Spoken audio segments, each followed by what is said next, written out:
પેલી બાજુ બતાવજો આપણે કોહિનૂર ખાતર વાપરેલું નથી તો કેવું રિઝલ્ટ મળેલ છે, અને આ બાજુ કોહિનૂર વાપરેલ છે તો કેવું રિઝલ્ટ છે તે બતાવજો ખેડૂત મિત્રોને અંદર. અને સારું એવો ગ્રોથ બી થયો છે, અને પાંદડા બી તમે જોઈ શકો છો ખેડૂત મિત્રો.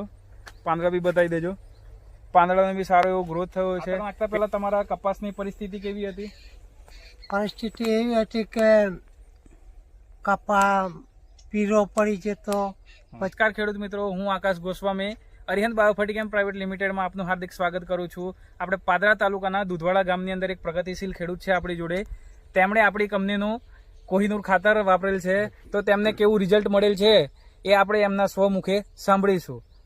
પહેલો કપાસ પીરો ને જ્યાંનો તો આ ખાતર નાખ્યા પછી સારી વેરાયટી અને હાઈટ વધી જઈશ. હવે ખેડૂત મિત્ર આપણા કહે છે કે કોહિનૂર ખાતર વાપર્યા પછી સારું એવું રિઝલ્ટ મળ્યું છે.